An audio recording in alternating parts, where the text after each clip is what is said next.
Jeff.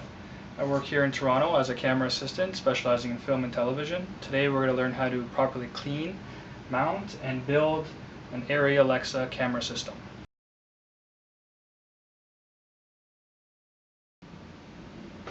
What we have here is an O'Connor head. It is very standard in film and television. It's robust, it's all weatherproof, it can hold about 80 pounds.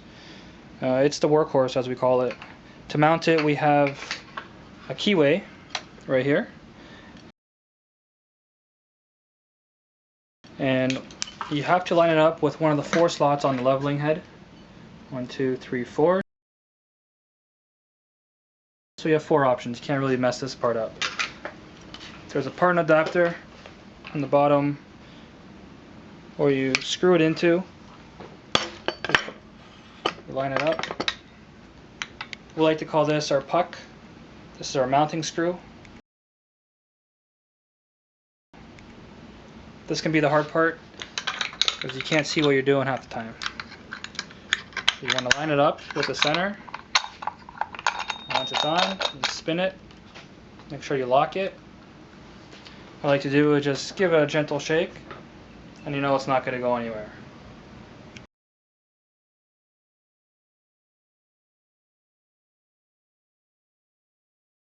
A few components to the O'Connor head. We have a pan lock, allows you to pan the camera. What we have here is a tilt lock, allows you to tilt the camera. On this side we have a Euro plate that the camera will land into.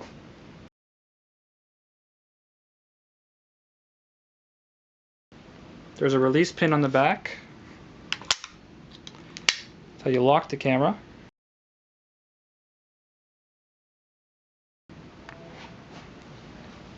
A pan handle for the operator.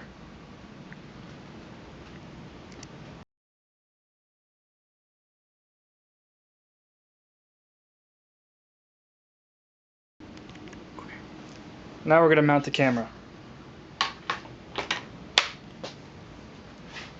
The back here is our lock. This ensures the camera is not going anywhere. We have a plate, a sliding dovetail. This is a bridge plate. We want to adjust the camera so it's nice and level. If it's too far back, the camera is going to want to go backwards. Vice versa, if it's too far forward, the camera is going to want to slide forward. If it's not locked, it's going to want to fall. You don't want that happening. So you want to slide the camera back to a nice position where it's center, and then you want to re-lock the base plate.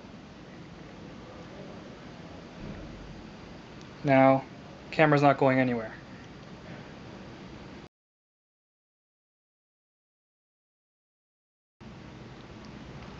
Now we're going to learn how to properly clean and mount the lens. We need 3 main things: a professional lens cleaning solution, lint-free paper, and also a blower.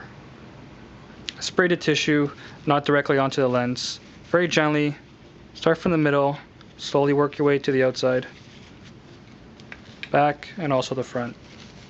Very gently, center to the outsides. You grab your poofer, just very lightly.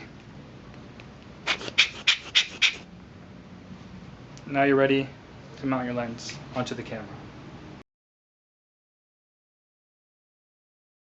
To mount the lens, we remove the protective cap.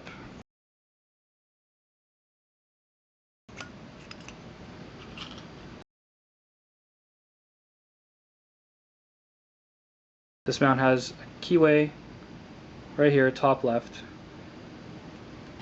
The lens itself has a keyway as well. Right here is what we call the witness mark. So we want to keep this as parallel with the camera as possible.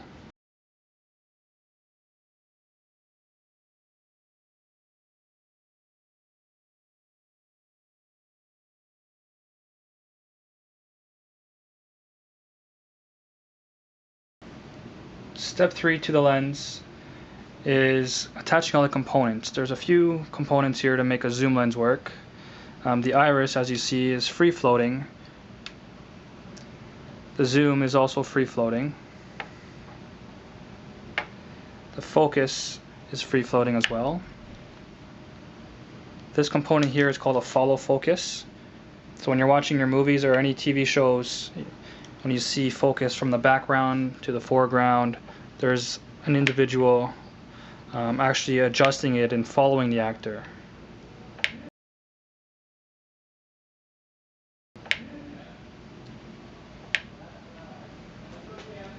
We move to the front of the camera. This is what we call a map box. We close it, and what it does is controls the light that goes into the lens. Just like if you were to point your camera at a sun, you can't really see anything. So what we do is we control the amount of light that hits the lens to give you a better image quality. Here is a zoom. Show you what it is. On the wide end of a zoom, 15.5 is sort of like almost 170 degree as what you see by your human eye. Unfortunately, your human eye cannot zoom into something particular, but we can cheat that with these lenses. So as you go increase the numbers, you see the image getting closer and closer and closer.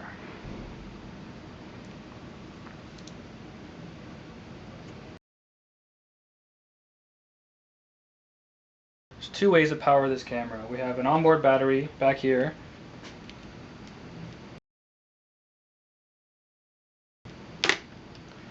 This powers all the accessories and also the camera.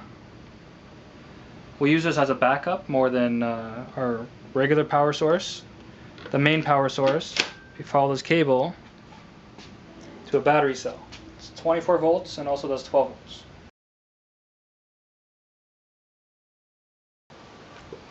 To power the camera, it's a little button, just push there. It takes about a minute or so to go through its settings. It is a computer, so it does have to load up the firmware.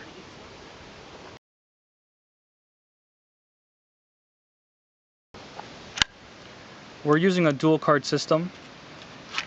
So what we do is we pull the cards out, pull the right protect on, which means these cards are safe. We can close the door. So we have 40 cards for 2 cameras.